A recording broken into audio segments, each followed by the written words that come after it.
সুপ্রিয় দর্শক, এই মুহূর্তে আমরা নাসরিনের কাছে।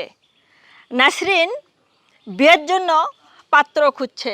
সে কেমন পাত্র খুঁজছে আমরা একটু জানার চেষ্টা করব।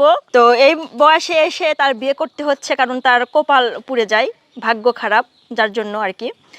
তো নাসরিন, ভালো আছেন আপনি? হ্যাঁ, ভালো আছি। আচ্ছা নাসরিন, আপনি আপনার কষ্টের কথা একটু আগেই কিন্তু আমাদের সাথে শেয়ার করেছেন।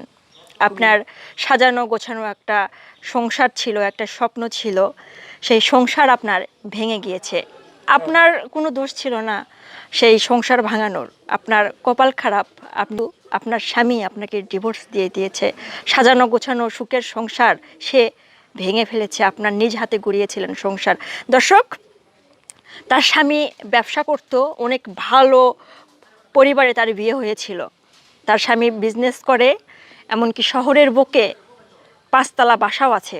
আপনারা দেখেন, এই যে বাড়ি বর্তমানে এখন সে এই বাড়িতেই থাকছে, তার নিজ বাড়িতে সে চলে আসছে। কিন্তু এই যে তার স্বামী যে 5তলা বাসা করেছিল, এই বাসার পিছনে তার অবদান কিন্তু সবচেয়ে বেশি ছিল। আজ নিঃস্ব, এই বয়সে এসে তার পাত্র খুঁজতে হচ্ছে। তো নাসরিন, আপনি কেমন পাত্র খুঁজছেন? এখন তো আমি অসহায়, আমার তো একটা লোক আমার পাশে দাঁড়াতে হবে। এখন সেরকম একটা লোক আমার লাগবে যে আমার দেখাশোনা করবে। আচ্ছা, সারা জীবন তার সাথে কাটিয়ে দিবেন। হ্যাঁ। আপনার বাবা মা কি বেঁচে আছে? না, আমার বাবা মা নাই। আপনার আর কোনো ভাই বোন আছে? না। তো দর্শক দেখেন, তিনি কিন্তু এক বাপের একটাই মেয়ে ছিলেন। বাবা মা তাকে অনেক বড় ঘরেই বিয়েটা দিয়েছিল। আমরা আর একটু জানার চেষ্টা করব। নাসরিন, আপনি কেমন প্রকৃতির ছেলে খুঁজছেন? সাধারণত হলেই চলবো। বেশি বড় লোকের ঘরে বিয়ে করে তো একবার কপাল পুড়িয়ে গেছে। তো বেশি বড় লোকের আমার দরকার নাই। বেশি বড় লোকের দরকার না। নাই। আচ্ছা, আপনার বয়স এখন কত? 41। 41 চলতেছে। আচ্ছা, 41 বছরের উপর কি সব মানে তাদেরকে বিয়ে করবেন, নাকি 41 বছরের নিচে যারা যারা? উপর লেভেলে গেলে সবচেয়ে বেশি ভালো হয়। আপনার জন্য হ্যাঁ। ভালো হয়, তাই না? আচ্ছা, এখানে আমার আরেকটা প্রশ্ন আছে।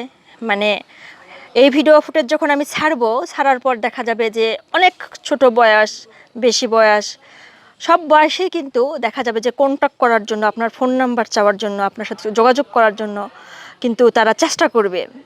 সেক্ষেত্রে আমরা কিন্তু যোগাযোগের জন্য আমাদের ওয়েবসাইট দিব, নাকি আপনি আপনার ওয়েবসাইট মানে ফোন নাম্বার দিবেন? না না, আমার ফোন নাম্বার দেওয়ার দরকার নাই, আপনাদের ফোন নাম্বার দিলেই হবে। আচ্ছা, যোগাযোগ আপনাদের সঙ্গে করলেই আচ্ছা হবে। ধরেন আপনার কেমন পাত্র খুঁজছেন বলতে এটা বুঝাচ্ছি আমি। পাত্রর হয়তোবা বউ আছে, কারো আবার বউ ডিভোর্স হয়ে গেছে।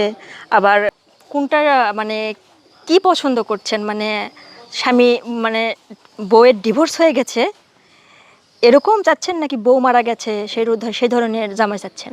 ডিভোর্স তো বিভিন্ন কারণেই হয়। হুম, সবাই তার এক কারণে বউ মনে করুন ছাড়েন না, ডিভোর্স হলেও চলবে। চলবে। আর বউ মারা গেছে হ্যাঁ, ওই বউ মারা গেলে তো আরো কোনো কথাই নেই। আর যদি বউ থাকে? বউ থাকলে আমার সমস্যা। মানে বউ থাকা ঘরে যাবেন না? না। আচ্ছা, তো দর্শক, আপনারা কিন্তু ইতিমধ্যে নাসরিনের মুখ থেকে কথাগুলো জানছেন এবং জানার চেষ্টা করছেন। আমি সব কথা কিন্তু আপনাদের বলে দিয়েছি। তো যারা যারা এই মুহূর্তে ভিডিও ফুটেজটি দেখছেন তারা অবশ্যই শেয়ার করে দিবেন। তিনি কিন্তু নিজ মুখে সব কথাগুলো বলছিলেন। ছেলে চাকরিজীবী, ব্যবসা করে অথবা প্রবাসে থাকে, এ ধরনের কোনো সমস্যা আছে কি? না না, এর কোনো সমস্যা নেই। ভালো মনের মানুষ একটা তিনি খুঁজছেন। তো আমি আপনার জন্য দোয়া করি নাসরিন, আপনার মনের মতো পাত্র যেন আপনি পেয়ে যান। ধন্যবাদ আপনাকে। সবাইকে।